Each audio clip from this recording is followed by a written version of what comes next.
For those of you that have not joined before, this webinar series focuses on relevant topics for leadership, talent acquisition, and human resources professionals, and provides education and resources to support your efforts to hire and retain top talent or your dream team.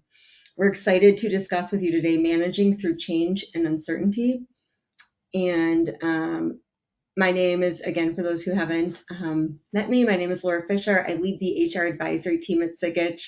Our team offers services to assist in planning, designing, and integrating people strategies into a sustainable model so our clients are able to attract, hire, develop, and retain the best talent for their organization.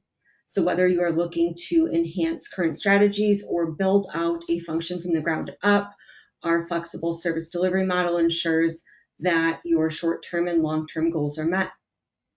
And joining me today is Lisa Trujillo. Lisa is a seasoned professional with more than 2 decades of experience in the talent acquisition field.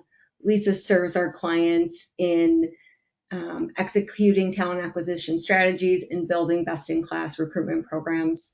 Lisa has navigated complexities of diverse sectors, including government defense, manufacturing, nonprofits, casino, hotel and resorts, and dynamic startups.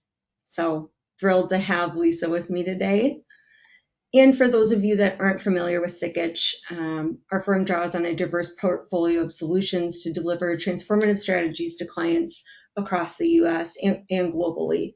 With over 40 years of experience servicing clients, we have nearly 2,000 professionals in advisory and consulting roles across nearly every business function, and we work with clients to help improve their business performance and achieve their strategic goals. So as I said, we have a lot of content to cover today, but before we dive in, we're going to hit a couple of housekeeping items. So for those of you just joining, we are going to hit those and then get right into it. First, we have a disclaimer. Please take a second to briefly scan the slide, but we need to note that this presentation contains general information only and does not constitute legal or professional services, advice, or services. All right, and then a couple of quick notes as we go throughout the webinar. If you have any questions related to material throughout the session, please submit them via the questions feature on your control panel. If your question cannot be addressed, a member of our team will follow up with you after the webinar to answer your question, and we will leave some time at the end for questions as well. The presentation slides can be downloaded from the handout section of your control panel, and the webinar will also be recorded and distributed for on-demand access following the session. Finally, we will be launching poll questions throughout the webinar, which we encourage all listeners to respond to. The poll questions will pop up automatically on your screen when they're launched. For those seeking HRCI or professional CPE credit, you must participate in all 3 polling questions during the webinar and submit responses to a short survey, which will launch immediately following the webinar. So keep an eye out for those questions that pop up. There will be 3, and then a short survey that will launch immediately following the webinar. And certificates for HRCI and CPE credit will be sent via email within 7 business days by our marketing team. All right, so today's agenda. We are really excited to talk to you about this topic, and it's one that many of our clients have requested and you guys have expressed interest in. So really excited, and we're going to be talking about change and leading through change in a couple of different facets and perspectives. So the first is leading through change and motivating people and how leadership can strengthen their employee relationships and the way that they go about change. The second part, we'll talk about how HR and talent acquisition teams can really embrace change and lead through that ambiguity and changing priorities, which we all have, in the current environment. We'll talk about how to adapt recruitment strategies to those shifting business priorities. And then finally, we'll talk about how to measure success in a changing or transformative environment, and some of the ways you can measure the readiness and then also the effectiveness of those strategies. All right, I'm going to hand it off to Lisa to get us started. Great. Thank you, Laura. Well, good morning, afternoon, or maybe it's an early evening, wherever you are. My name is Lisa Trujillo, and we're going to kick us off here with this first section, which is leading people through change in a way that strengthens them. So, if we look at in today's rapidly evolving business landscape, successful leadership really requires more than just your traditional management skills. It's going to demand agility, resilience, and a mindset to really navigate through the complexity. While we might think what's been tried and true in the past, but really the most effective leaders are those who embrace uncertainty and lead with clarity and confidence amid change. Your team doesn't need to be have or doesn't need a perfect leader. They need a human leader, one who is committed to growing alongside them through change. So we have a little polling question here for you.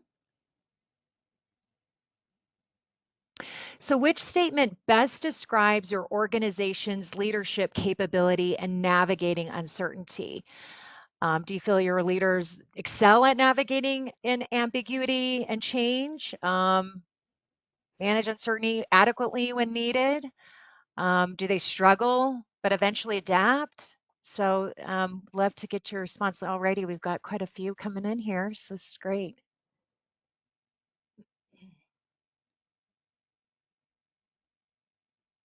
All right. Wow. It's looking pretty good. Wow. Strong leaders that are managing uncertainty adequately when needed. That's great. Okay. And then the lowers are not equipped. Okay. Unsure of leadership capability. Wow. Okay. So you've got some good results here. All Yeah, right. really a mix. Strong. Both. Yeah. It's a kind of a mix. Yeah. Yeah. All Excellent. right. So it looks Well, for great. those, yeah, and for those that are leading adequately or excelling, Uh-huh. hopefully some, additional tips and strategies. And for those who need some Yeah. help, hopefully there's some great takeaways. Yeah. So, what do we think of, solid leadership today? Really, the framework. Most effective leaders today are going to thrive in environments of transformation and growth, right? Where they can really inspire teams, drive innovation. Most leaders really try to deliver strategic solutions in complex business challenges. Your exceptional leaders really are going to be the ones that are challenging the status quo and elevating performance across organization.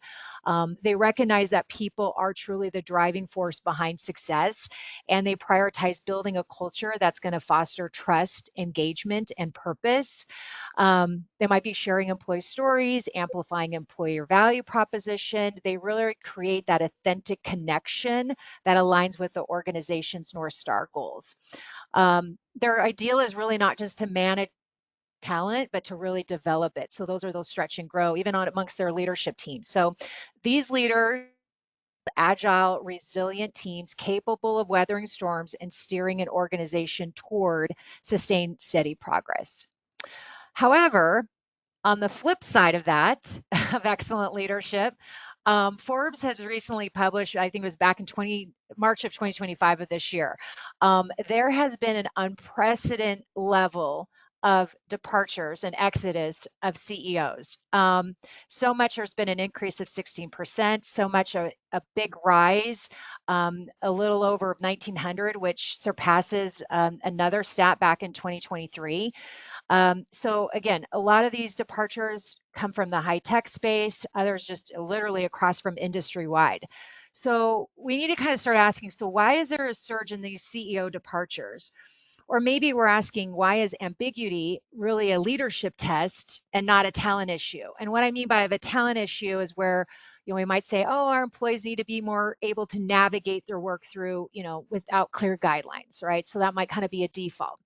But really, where leadership is truly tested it's not just the test within the talent within your organization, but really it comes from the top. Are they ready? Are they resilient? When things get unsure, can they move and adapt with clarity, adaptability? Do they have empathy? Because when the path isn't clear, people are going to look for leadership, not just for answers, but for confidence, direction, and trust. So another, again, these are just some record high CEO turnovers.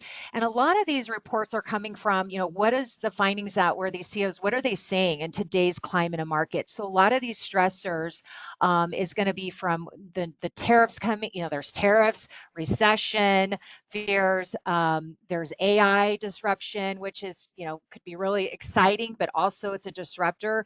How do they lead for that? And then the diversity initiatives. So a lot of these things can kind of attribute to these high stress points of why leadership teams and CEOs are leaving the organizations.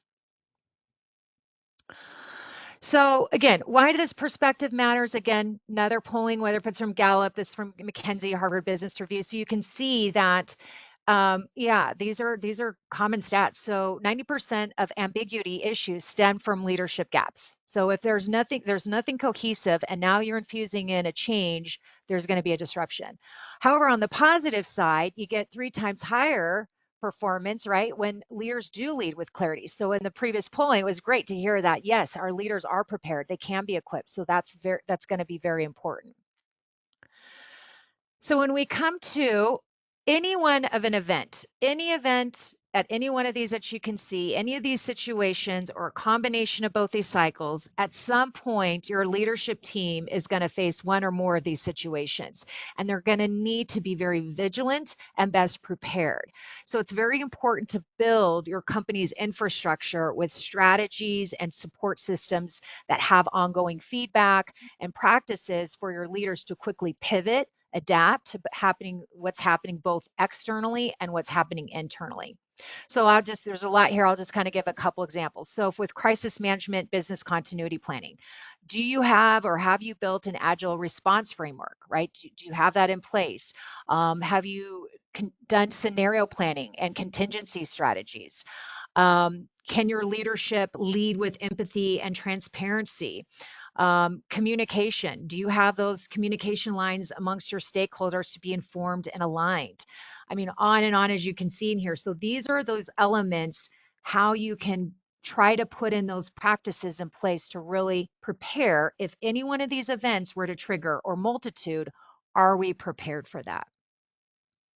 Yeah, and Lisa, I think Yeah. another really key point here when we talk about leadership is having very strong, what are your core values? What makes Mhm. your organization?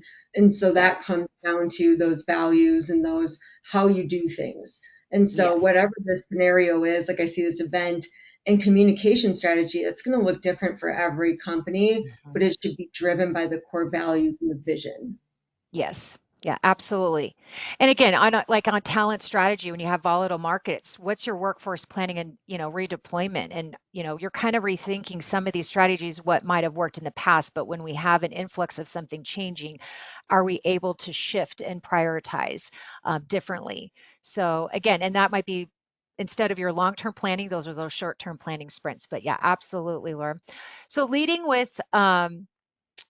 with clarity and transparency, that is so important. This is where it's going to separate thriving organizations from those that are just merely surviving. And if by leading with clarity and transparency, it's really fundamental to effective leadership for several critical reasons. So for, again, trust and credibility foundation, that is truly the cornerstone of all leadership effectiveness. So when leaders consistently share information openly and communicate expectations clearly, team members are going to feel more secure. They're going to feel confident in the leader's integrity and where the direction's going.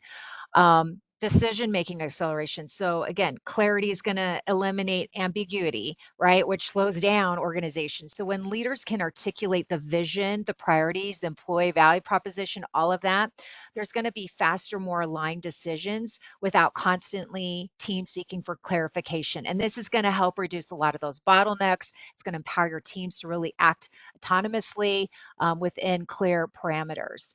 The other biggest thing too, when you have uncertainty come in, and if you have reduced anxiety uncertainty, so people, if if there's the unknown, people are going to fill in naturally with the void, with assumptions or negative ones, or there is some of those gaps in there that's not filled in with clear information and accurate information. So if you can have to reduce that, the honesty is going to reduce the anxiety, which is really going to prevent that rumor mill from creating additional chaos. So all these things are really important components you're going to need to really kind of help ensure that are we leading with clarity and transparency. So you might ask yourself, you know, what does our leadership team look like? Do they have do they have some of these characteristics? Do they have all these characteristics? And again, back to that model of any event were to hit one of those, are we prepared for that? What would that look like? So these are just kind of some of the things to think about on the leadership level, how leadership does and can lift others.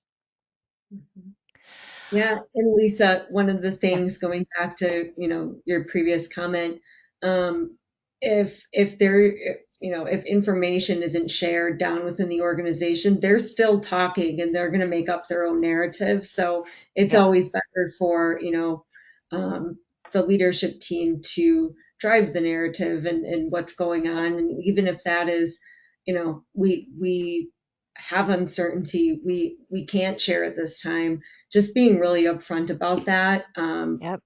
that at ease, and then yeah, that minimizes the speculations and Yeah. assumptions. Absolutely. So just know that you're not alone out there. I mean, it's really it is good. It's good for leaders. I mean, they're like, the CEO at the top's like, hey, I'm the lone wolf out here. I'm leading and guiding. But it is really important to kind of look at your network and maybe expand your support network. So whether if you're looking from your internal relationships and whether you're partnering with your chief human resource officer, or maybe it's an HR manager, whoever that is. It could be along through the C-suite level, but really looking at both internal and external resources. So from internally, maybe you're saying, okay, who can I identify as our internal champions or change ambassadors? Or maybe we can look at developing some resilience coaches, communication liaison, your data champions. So those are some of those people that you could maybe foster and say, okay, this is my go-to for these kind of roles internally, as well as for your externally partners of the network. Those could be some of your, pulling in, maybe and it's an executive coaches or change consultants or industry peers, or maybe it's an academic advisors. But it's good to look at who's within our network.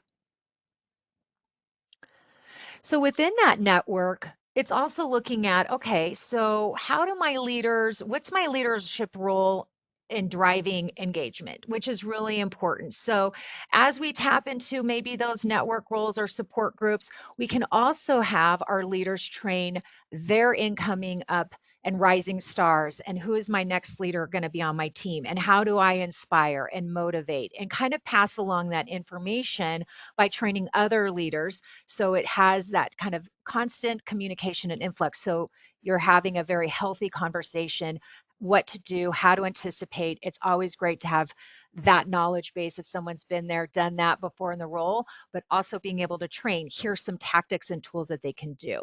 So I'm going to name just a few on here because there's a lot, but understanding, let's say, modern engagement drivers. So what I mean by that is my leader, are they looking at, or am I providing for them the latest research on what motivates today's workforce? Do we have generational differences in engagement preferences? Is there a connection between engagement and business outcomes? So again, kind of always looking at these frameworks of where we are with our leaders driving engagement. One could be of an authentic leadership approach, right? So, are we building trust through transparency and vulnerability? Are we leading with purpose and value alignment? Another could be empowerment and autonomy. So, whether if it's delegation of certain techniques that build ownership, kind of finding the balance between guidance and micromanaging, right? So, again, all of these are really important to kind of look at, even especially inclusive leadership practices, right? Am I ensuring all voices are being heard and valued? So again, these are big buckets that you can continue to drill down into, but this is where leadership role is going to help drive engagement amongst the workforce. So Simon Sinek, I'm sure you've all heard of him, but leadership is not about being in charge. It's about taking care. It's about taking care of those in your charge. So really knowing that, hey, you're shepherding along your people. You didn't get to the top for just no reason at all. It's really truly having that genuine leadership ability. Okay, so when we look at that, so now we've talked about kind of on the leadership style, with again, we have all of these changes, economic fluctuations, AI integration, hybrid work models, evolving, quality perspectives. So a lot of these unforeseen ecosystems within the organizations, these changes going on, having an HR department or even a team or even just an individual leader, whether if it's HR or TA, they're going to be really important because you can use them to really act as your anchors by providing the stability and direction during these turbulent times, right? So they're going to be those proactive communicators. They're going to stress transparency, communication, building trust. So again, they're going to be a very vital within your organization as well, and how they can also lead through ambiguity. So we've got another polling question here. So, where do you feel there are gaps in your HR talent and people team's ability to effectively manage uncertainty? So, is it, communication, lack of transparency? Okay, wow. So, communication strategy. All right, yep. Lack of transparency. And then looks like lack of change readiness is lower on the marker there. Okay. Yeah, communication. It's all always at the top. Yep. So important. Okay, that is very important. Yes, it is. Communication, it is. So, um, here's one thing. I don't know if are we done with that? Yes, if I've got 74%. Okay. So, yes, here's some of the foundations in leadership and HR partnership, right? So, as both executive leadership teams can lead as well, your HR leader, TA leader can also help guide with communication and tools and practices. So, yes, to your point, to the polling point of yes, communication is key. So again, it's always being able to going, all right, do I, from an establish of a shared vision and purpose, are we aligned, is aligned leadership around a unified, clearly articulated purpose with a strategic direction? Are we, assess and develop complementary strengths? So are we using leadership assessments to really identify kind of those collective strengths and gaps where we might go, okay, these are things we need to kind of fill in those pockets? Are we fostering a psychological safety and trust? So, do we have that open space for people to have an open dialogue, constructive, you know, conversations? There can be vulnerability, and they just feel like it's okay to express their concerns, versus just moving in. Okay, I'm thinking in my own siloed thought here. So. And then, model unity at the top. So ensuring your CO executives sponsor, right? They're going to be sponsoring that. They're going to reinforce that kind of cross-functional collaboration. That's going to really demonstrate that alignment with your key leaders, and at publicly supporting shared wins. So again, these are all really kind of good things that HR partnership can really start to develop into. And then leading through change. I mean, again, acknowledge if something comes in, you're doing a merger, and again, to the point of what can be disclosed, maybe what can't be, but whatever you can disclose or what's going on, acknowledge the reality. I mean, name the challenge without sugarcoating it. People are going to see eventually right through that. Kind of foster an open dialogue about fears and concern. That's that creating that psychological safety. Again, focus on what's controllable. So when you're building those meaning and connecting change to purpose, you can help teams really identify their sphere of influence, right? Celebrate the small wins. Timely communication is very important. Building those support groups. You maybe you saying, hey, we could maybe put in some more healthcare apps, mental health wellness programs, whatever it is, just kind of keeping that through as the organization and teams are going through change. These are some of those components. Some other components, scenario planning. So what I mean by that is, are you prepared for multiple futures, not just one? And again, it's kind of the what if game, but still kind of being very strategic going, all right, we kind of know our business, we know the market. So really kind of putting those scenario plannings is going to be very important. Having an agile mindset. So build flexibility into processes and policies. Today, what's great today may not be in the next month, literally, or maybe even the next week. So really having a structure, but also it's very nimble. Cross-functional collaboration is huge. So break down if there's any silos. You got to have that to have more increase of adaptability, flexibility with your teams. Continuous learning, investing in upskilling for those emerging needs that you're going to anticipate. Um, yep. I think I'm on the next. Yep. So leading people through change. So again, we have a changing landscape all the time. We have emerging technologies. We have new economic business market, job skills. I mean, that we have today might be obsolete in the next year, So again, there's a lot going on. So when we need to look at this kind of in a different frame is when we're looking at skill-based hiring. I mean, again, hire for a person who not only is what they have now, but what can they become in the future? What can we use to be either enhance the skill set that they might have that we might have really look at it? So again, focusing on adaptability, potential versus my perfect match. Pipeline flexibility, those have got to be really nimble, not just one structure, one tier, one group, but where can they be very cross-functional into different roles? Your partnership approach, really business leaders need talent advisors, right? That is most important in today. So they're going to be able to come in. So from a TA or HR, they're going to be those advisors who can interpret those market signals, forecast the market shifts, those workforce market shifts. They're really going to guide those future ready hiring. So that's going to be very important.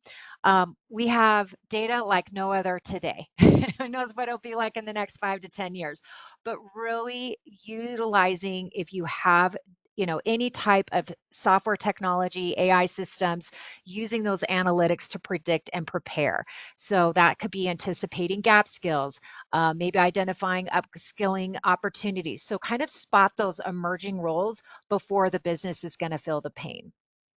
Yeah, and Lisa, I think that's been a huge trend that we've seen in talent Mhm. acquisition is this shift from being really interested in technical skills and experience to Mhm. the skills-based hiring or the, is someone ready to, what is their readiness to learn and to change and to adapt? Yes. Because you bring someone in who knows your system, well, you're changing systems a year later. And if that person doesn't know how to learn a new system, then that skill is irrelevant. So I Yes. think that's Yeah. been a very big trend. And I think as talent acquisition and HR leaders, educating the, leadership team and hiring managers on what that looks like and kind of those competencies that you look. Absolutely. Yes.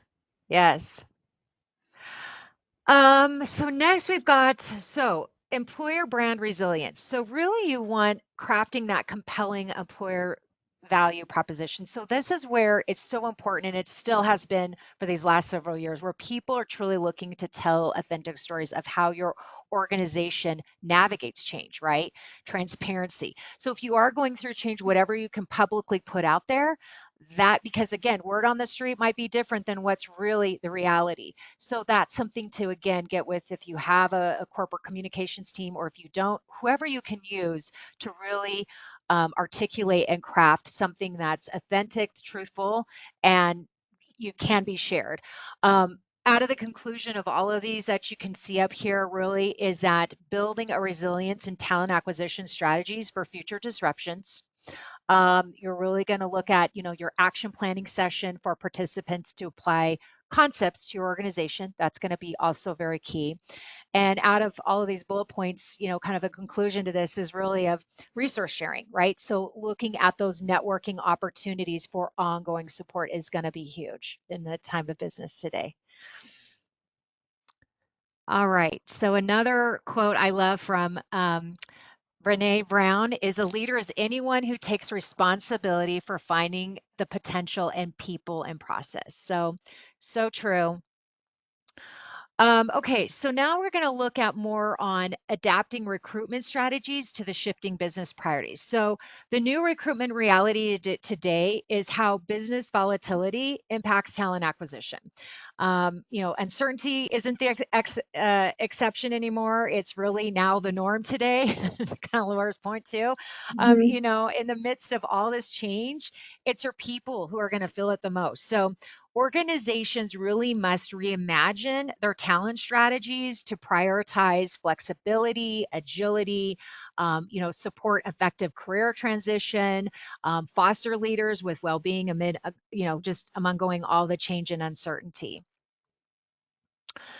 So I kind of look at this here on the flip side of it, like what happens if we are making the common mistake? What happens if we're looking at it going, well, we need to hire more people who can, handle ambiguity better, right? Or maybe we should screen for this, or employees need to navigate their work, without clear guidelines. I mean, that might be okay. That could work, but it may not. So in the next slide here, it's really of where we kind of go from the shift to the mindset. So why can't my team handle this uncertainty? I can, but is it really working?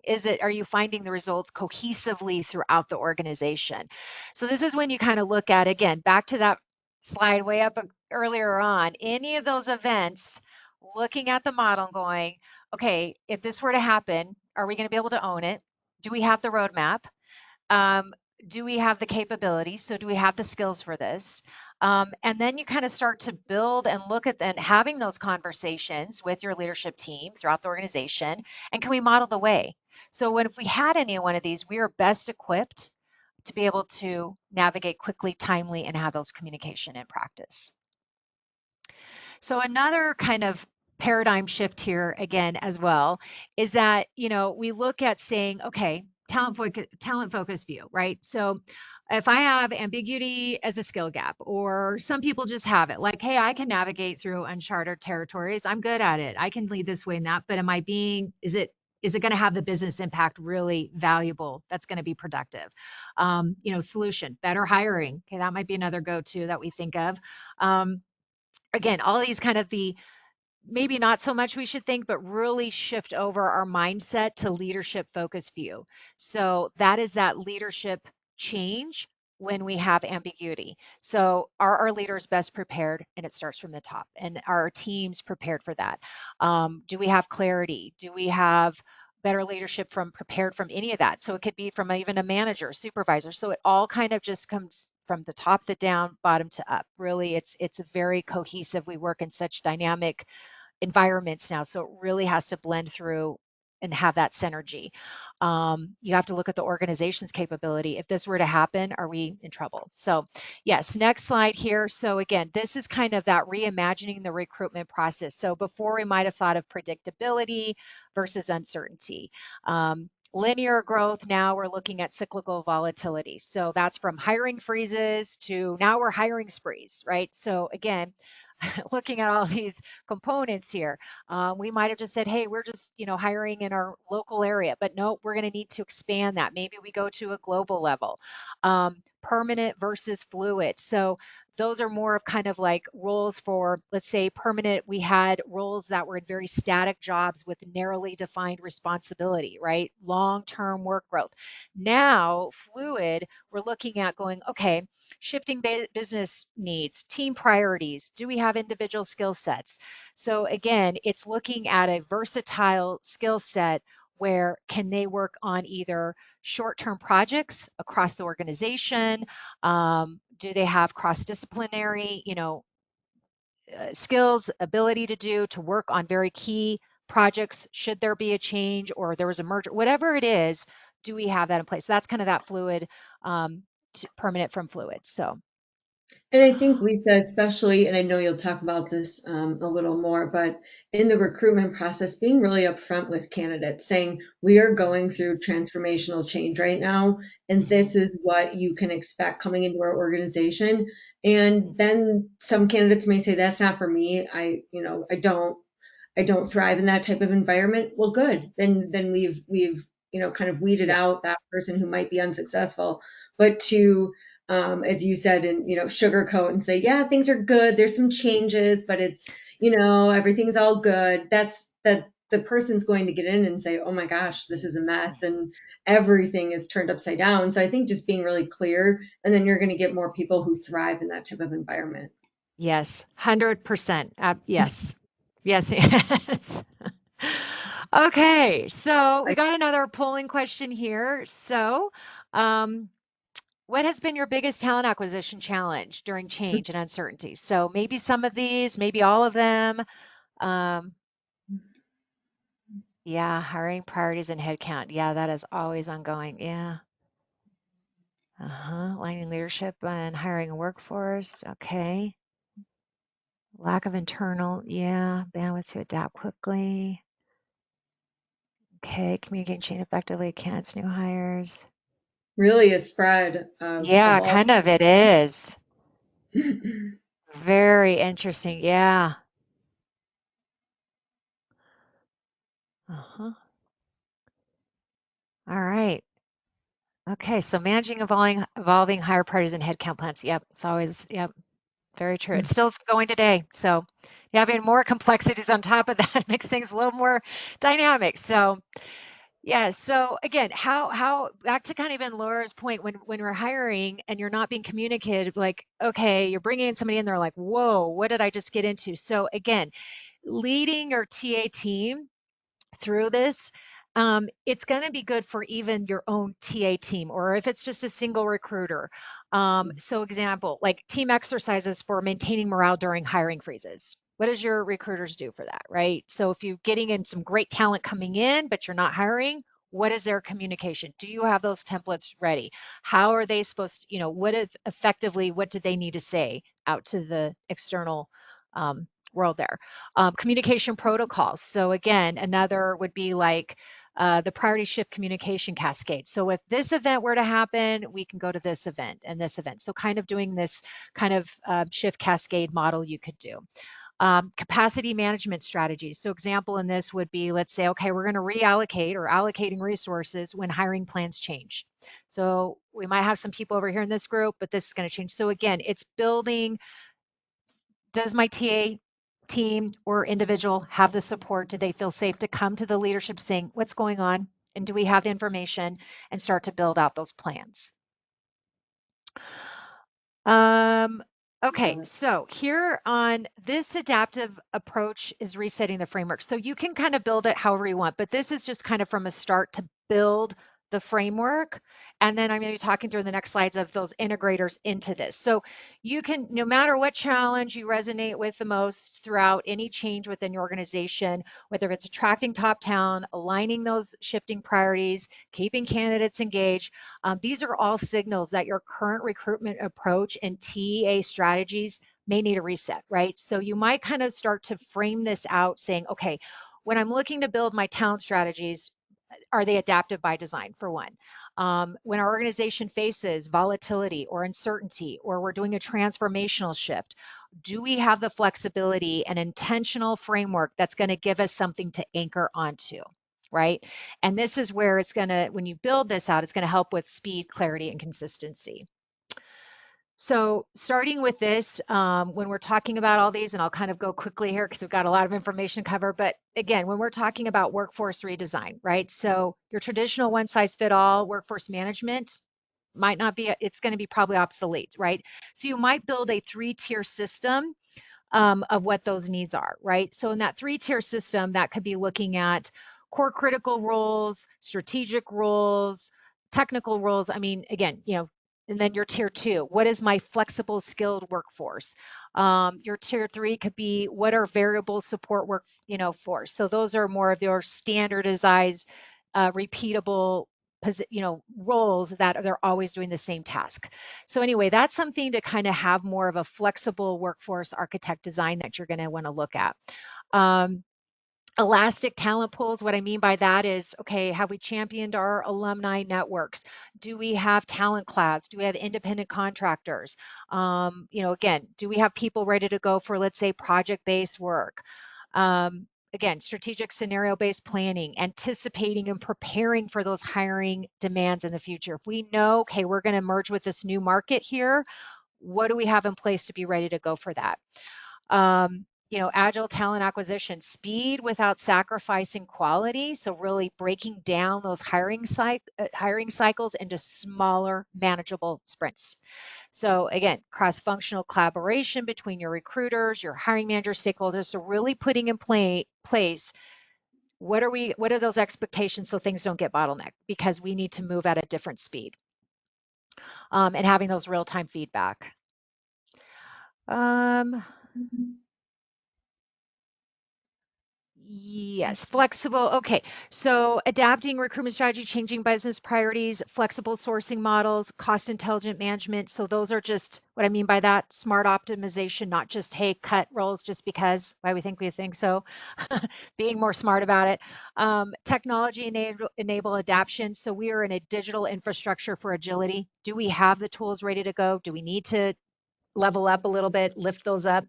um, Volatility, ready leadership, new competencies for, in uncertainty time. Do we have those competencies built in our current teams?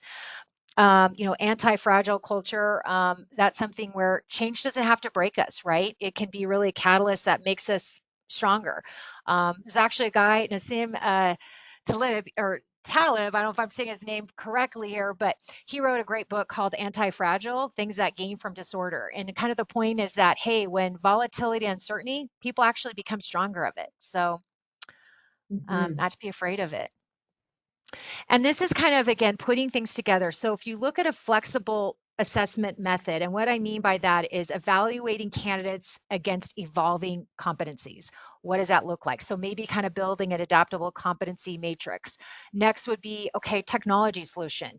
Are we selecting the recruitment technology for maximum agility? Do we have that? That's AI, right? Do we have AI tools? Do we have the technology? Do we need to go after that? How are we using that? And then putting it all together. Your integration of strategies across the recruitment cycle, your roadmap, what does that look like in a 30, 60, 90? Have a resource guide, right? Something you can turn to continuously having those learning plans.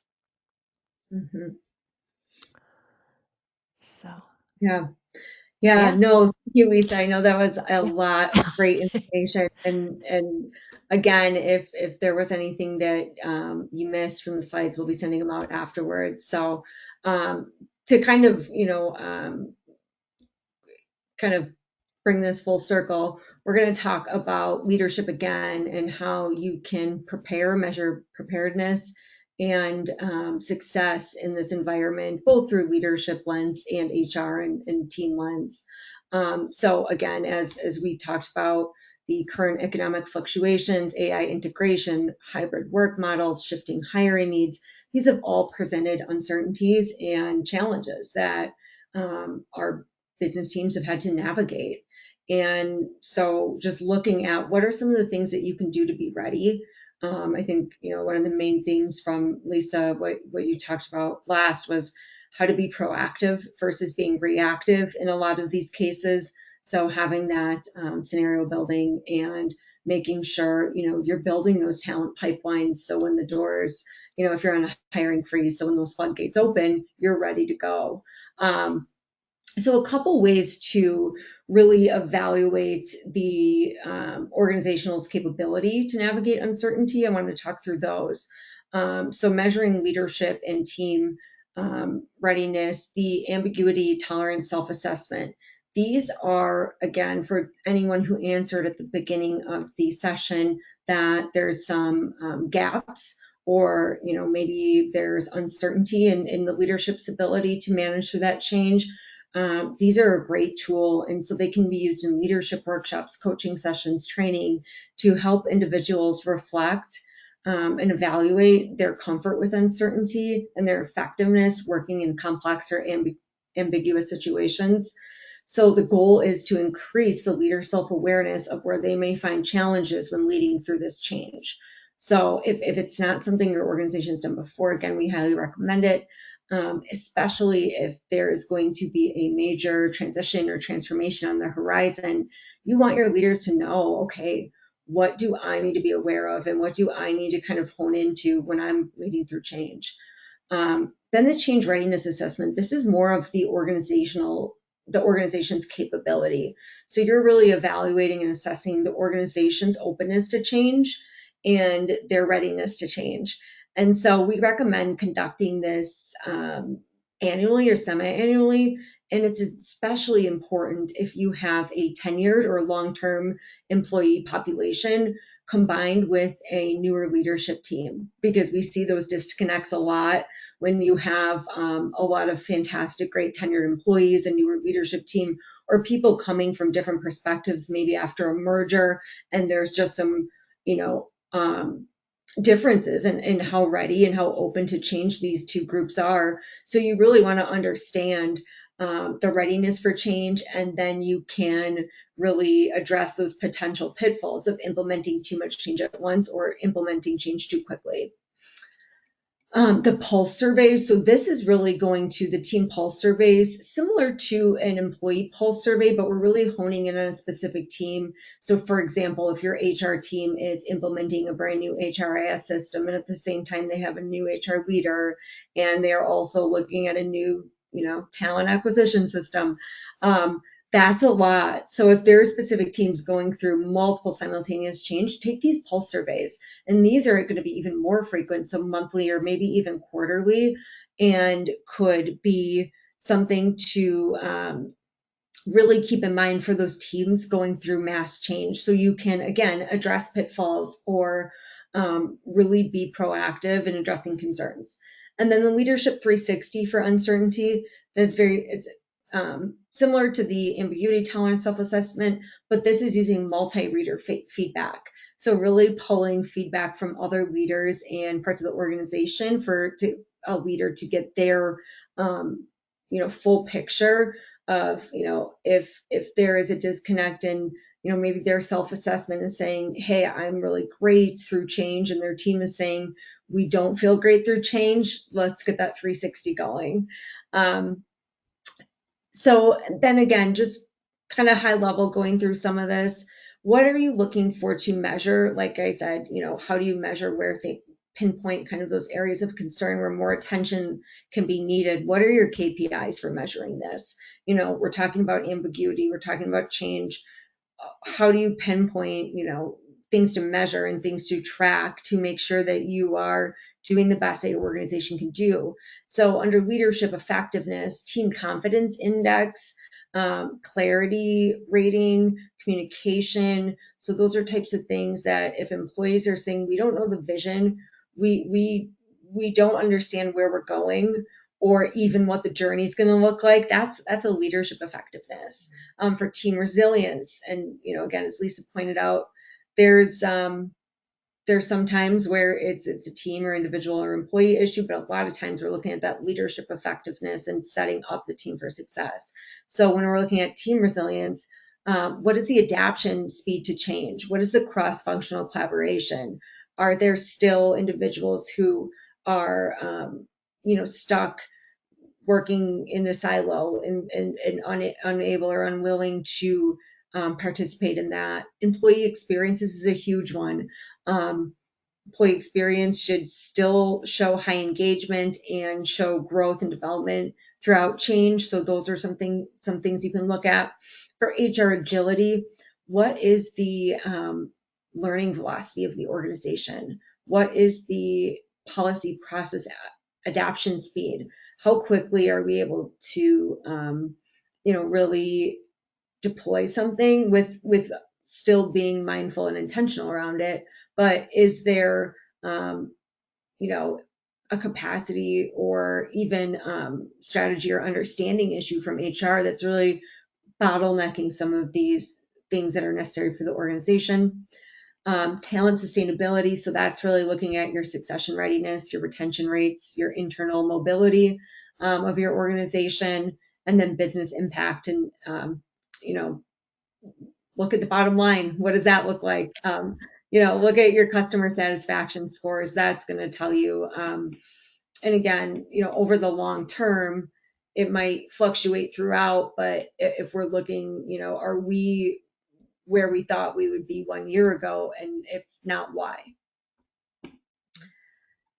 Um, so these are just a couple of examples of action plans, and the first one here is for leadership, and the next one is for HR and talent acquisition. But again, just an example. This is going to vary based on your organization and your specific needs, but something that you could implement again to kind of take a 90-day approach to tackling some of these, those setting those foundations.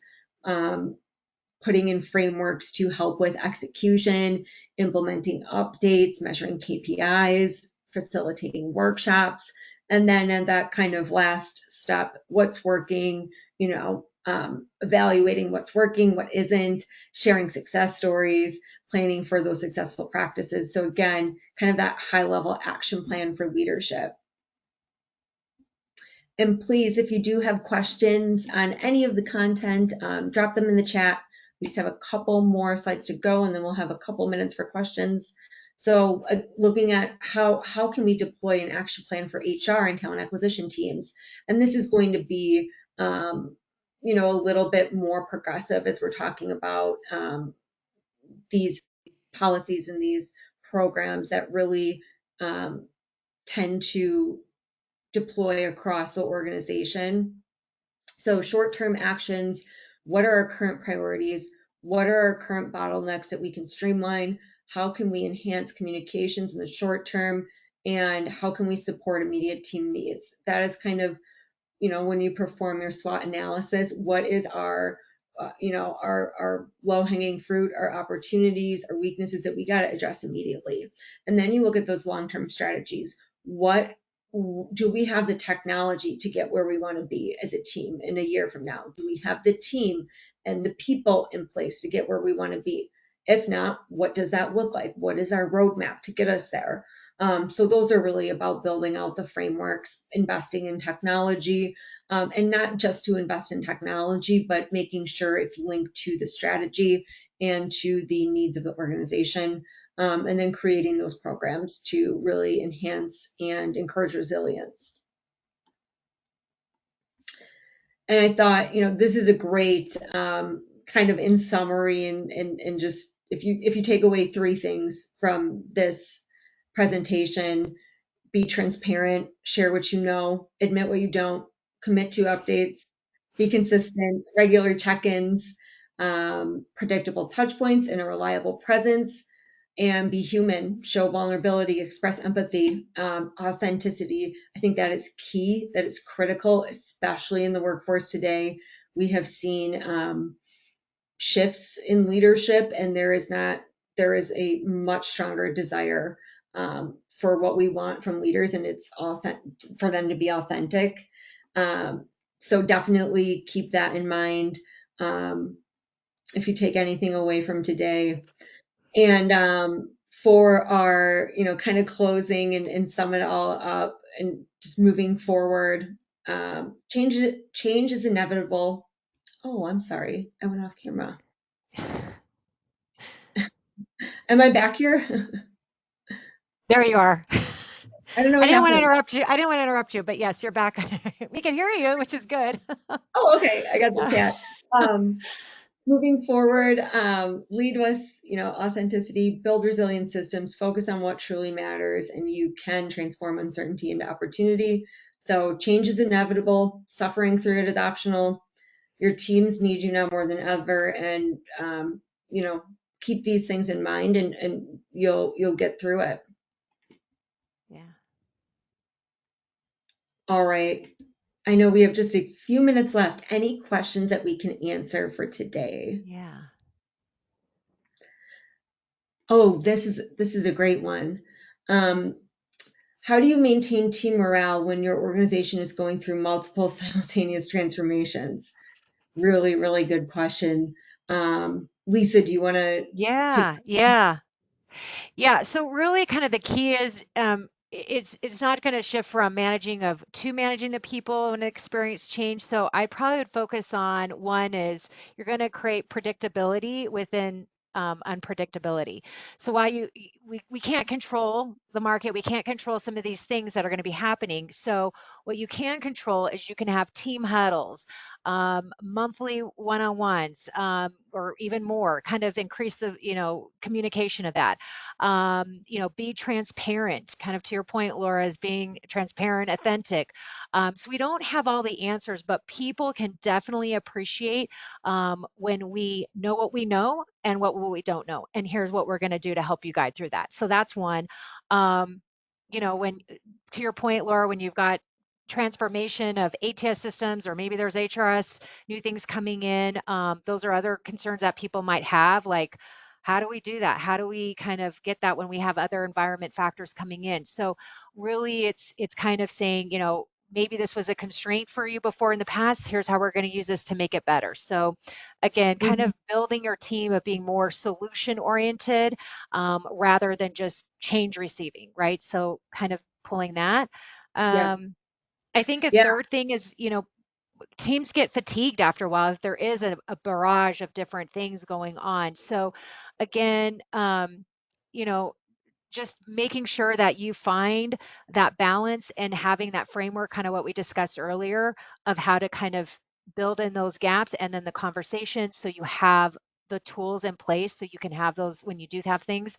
Here's what we can kind of go to. It's kind of like your playbook, really, yeah. and revising it when needed. So, Yeah, I yeah. also think, I mean, and this might be super obvious, but how do you motivate and maintain team morale if someone's being asked to do, take on work that's kind of outside of their day to day to get through change? I mean, monetary incentives, right? If, give a spot bonus, give an additional time off, additional day off or whatever it might be after that. If you have someone who's taking on um, additional responsibilities and work to get the organization through change and really putting in, and I mean, not truly performing very well and doing all of the things that we talked about. I think, motivating and incentivize them through, spot bonuses, a promotion.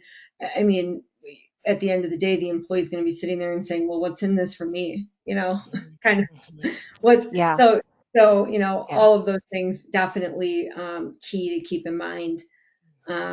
We probably have time for one more question. Let's see if any more came through the chat. Um, It looks like I've got one here.